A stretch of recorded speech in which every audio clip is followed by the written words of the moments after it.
Hey guys, so this video is for all of the men out there, and it's just a video on how to be the best boyfriend ever. So if you're watching this video, I'm assuming that you want to be that most amazing boyfriend ever. And these are just my tips, my advice from my personal experience dating. And let's just get right to it. So I have a little list of 8 things that I think if you can do, I would consider you like an amazing boyfriend. So the number one thing is trust. I have to be able to trust you 100%. If I start doubting what you're saying, if I just start losing trust in you, that's like a red flag. Like, uh-oh, uh, like I don't know. It's just really bad if I stop like trusting you. So how do you get a girl to trust you? Well, first of all, to begin with, don't lie. Obvious, right? Don't cheat. Just, be honest at all times. Um, I would say that I believe in this system called I call it an open book system. Basically, you shouldn't hide your email, your phone, anything personal from your girlfriend because she is your girlfriend. Like if my boyfriend was like hiding his email, his cell phone and stuff like that, I would think that's really shady and I would start thinking that he's trying to hide something from me because there's no reason for you to hide your cell phone, hide your email from your girlfriend unless you have something suspicious to hide. So I believe that both people in a relationship should participate in open book system. Now, just because the system's out there doesn't mean like I actively go through my boyfriend's email or his phone, but I like to know that if I wanted to, I could because we have that agreement. And by me knowing that I can go into his email or his phone whenever I want, that just settles any of my if I had any doubts, it would just diminish them. So try out the open book system. I guarantee you'll make things a lot better, especially if you have nothing to hide. If you have things to hide, you shouldn't be in a relationship, in my opinion, because you obviously have issues, in my opinion. So yeah, trust is number one, and along with trust is loyalty. Obviously, you don't want to cheat or date multiple people. That's just so obvious, but some guys just think it's okay to um, date multiple women at the same time, which I think is really nasty. And it just makes me think that you had a really weird upbringing for you to think that it's normal. The second thing that would make you an amazing boyfriend is being very reliable. And what I mean by that is if you say you're going to do something, like for example, if you say you're going to plan an entire weekend for us and you don't do it, for me, that says, okay, in the future, if he happens to be my husband, he is unreliable, he doesn't stick to his words and I shouldn't believe his promises.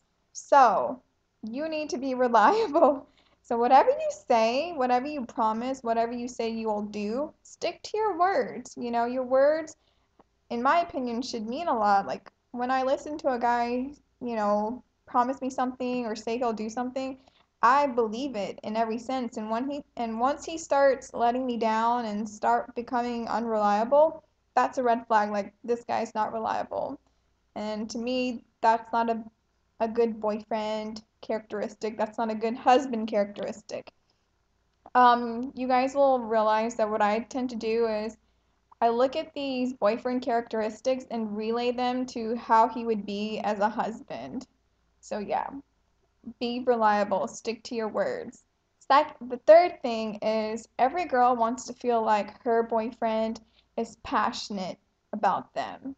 I mean, why do you think women read like romance novels all the times? Like women love passion. One way to show that you're passionate about your girlfriend is to romance her. I think it is so freaking important to be romantic. If you don't know how, Google it because there's so many like things that you can find on the internet on how to be romantic.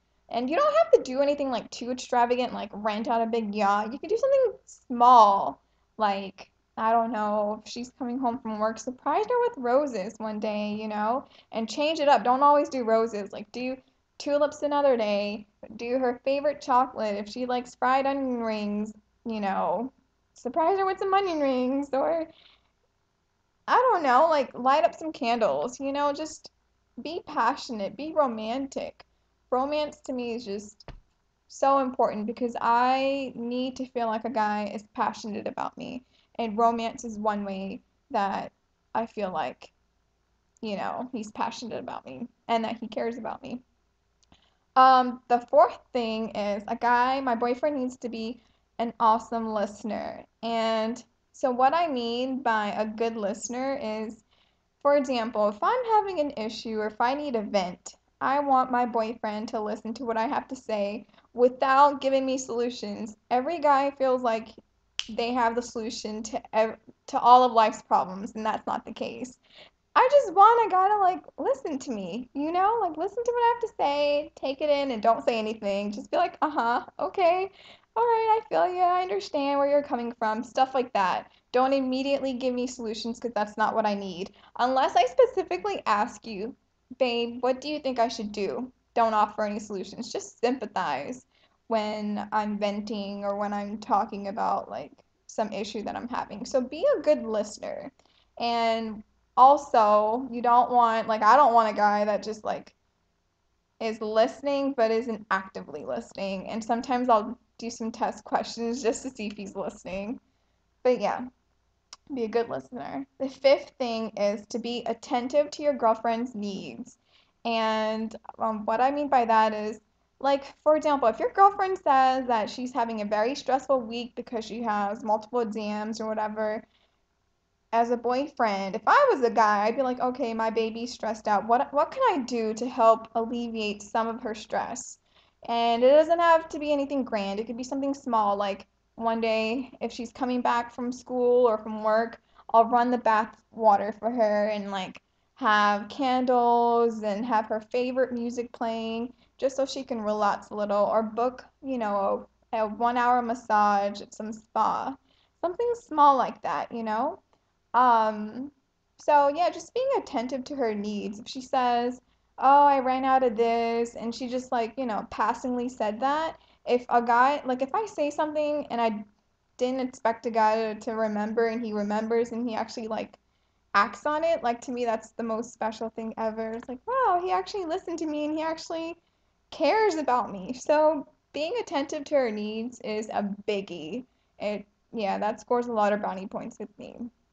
So those are just a few examples on just being attentive to her needs and doing something about it. It's one thing to just be attentive, but actually actively doing something to, you know, to help her with her needs is amazing. I think this video is just getting long. I cannot talk today.